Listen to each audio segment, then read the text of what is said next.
fẹ́ kọ̀ọ̀kan fún yín 20 years ago.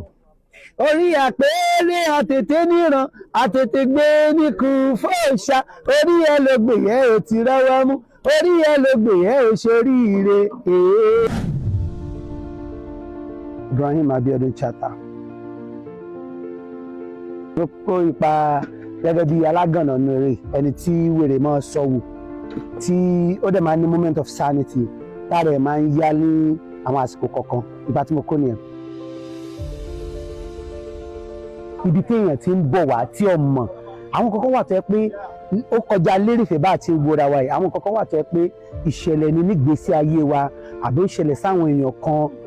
Muyiwa has a way of connecting people to that and ó jẹ́ ní tí mo ti máa ń sọ tipẹ́ pé ìtàn kíkọ rẹ̀ lágbára púpọ̀ so àǹfààní ńlá ló jẹ́ fún mi pé orí a ṣe ní 20 ọdún sẹ́yìn mo wà ní àwọn tó tún ṣe ní ọdún ìta ń ṣe yìí.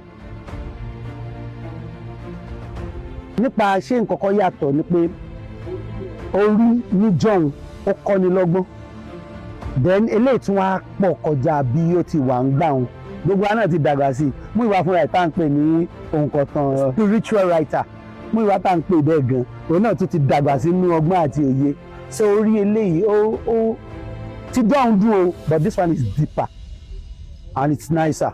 tó fẹ́ sọ fún gbogbo wa pé ẹ lọ wo sinimá rí o and I'm not just mincing words now Muyiwa Adémọ́lá jẹ́ òǹkọ̀tàn kan ní gbogbo orílẹ̀-èdè tí ẹ̀rù rẹ̀ máa ń bà mí nípa ìtàn kíkọ ó pọ̀ fún Waris Muyiwa. Is a writer and he's not just a writer like that. You know, a lot of people tell stories. A máa ń kọ story pé bàbá ìyá kíní kan tó máa kọ́ ẹ̀ lọ́gbọ́n náà. Bẹ́ẹ̀ yàtọ̀ sí pé Muyiwa máa kọ́ yín lọ́gbọ́n nínú ìtàn. There's something spiritual about Muyiwa. Níjọ́ orí jọba nílé Adó, mo kó fáàmù bá wọn lọ. Níjọ́ orí joyè lókè ẹ̀fọn o, mo kó gbá mo bá wọn lọ.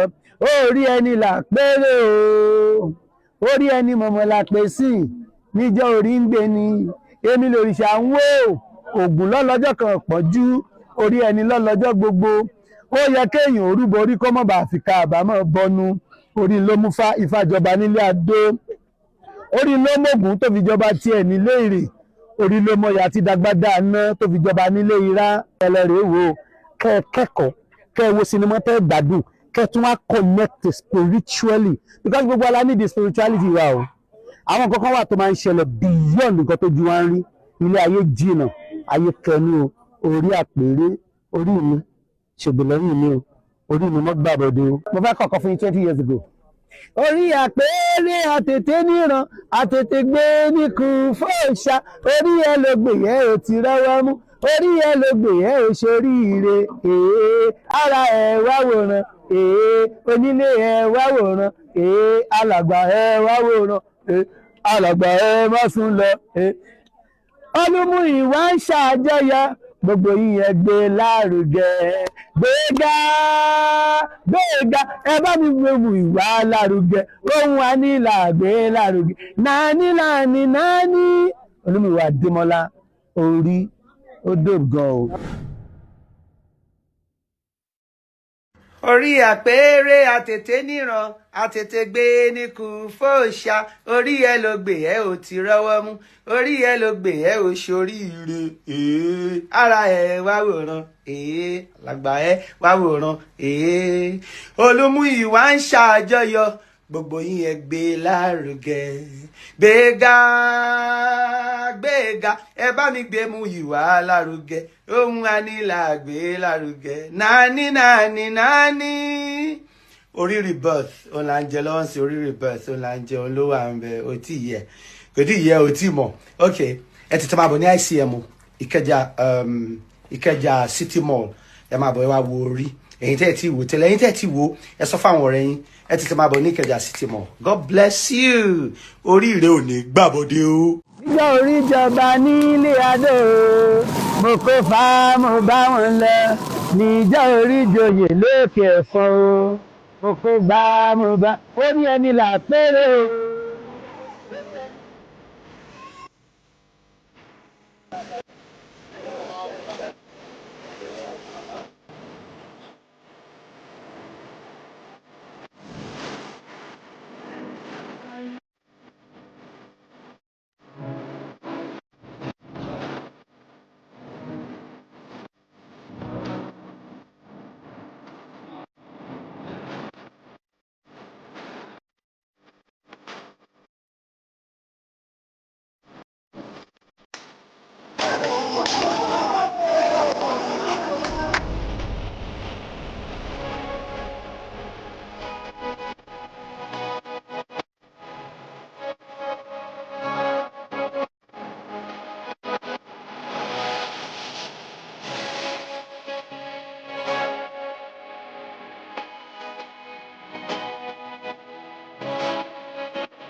Look at what's happening in the South Koreas, all of these places that we thought were smaller markets and how they've burst into the world.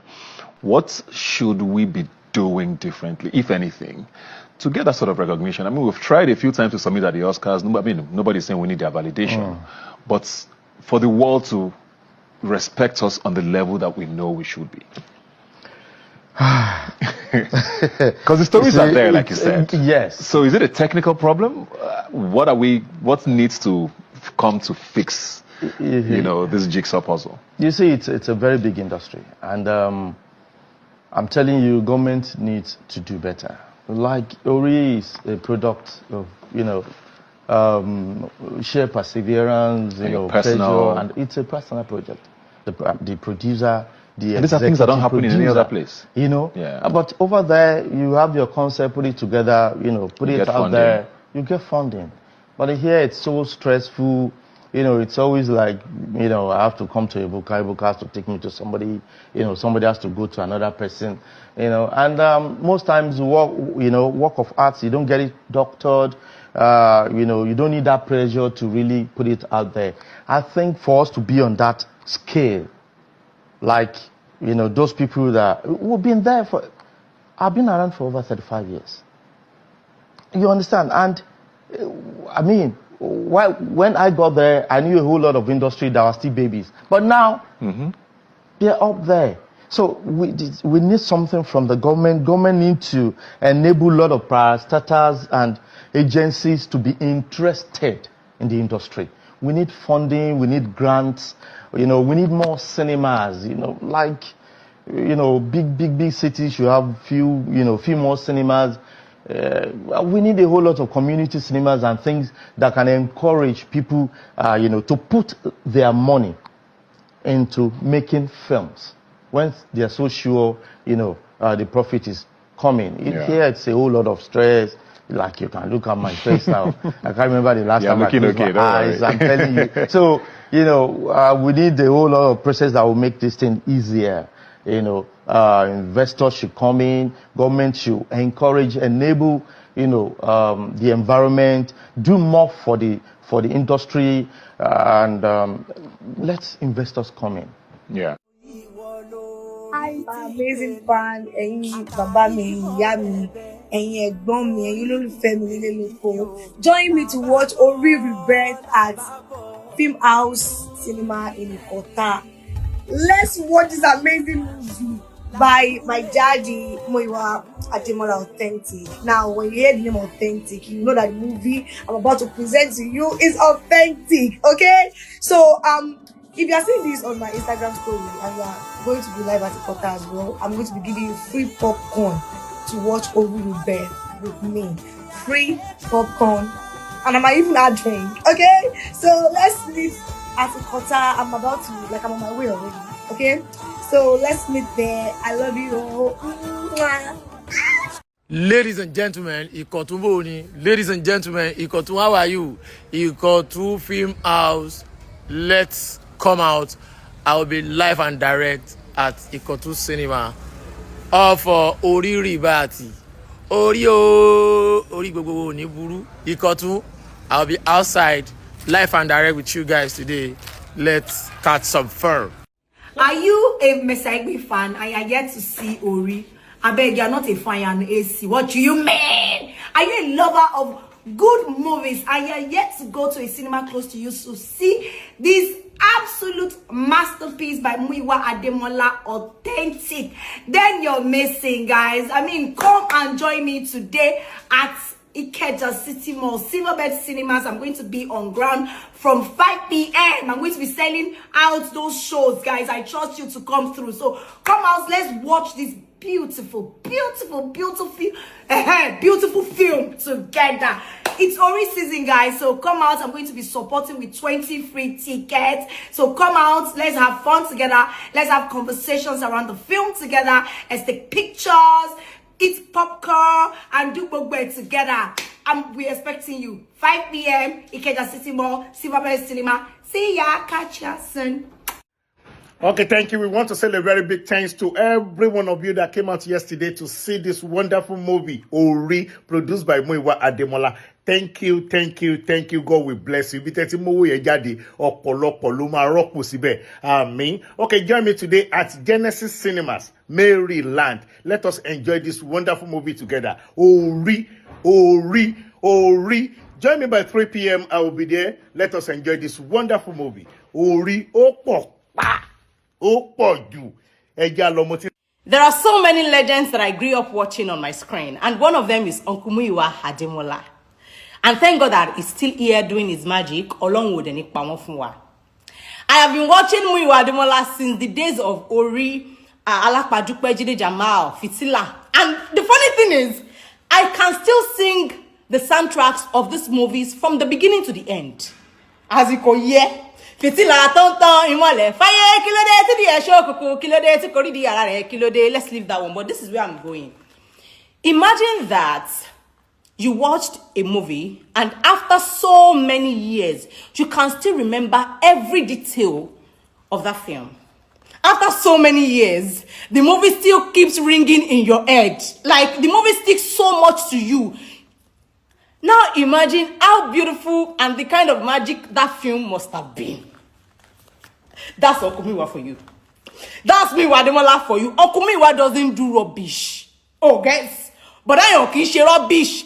Okumiwa Ademola was one of those few filmmakers then that gave us premium. So it was produced by Muyiwa Ademola. Oh my God. It is a household thing. You already know where you can never ever see rubbish. So I'm telling you now, Uncle Muyiwa has done another one. And it's not like another. But yeah, good. Ori Rebirth is now out for you. It's out in all cinemas nationwide. Go and watch Ori Rebirth. Well, if you did not experience Muyiwa Ademola growing up, this is the time for you to understand why they call that man authentic. Because Kokinshe rubbish.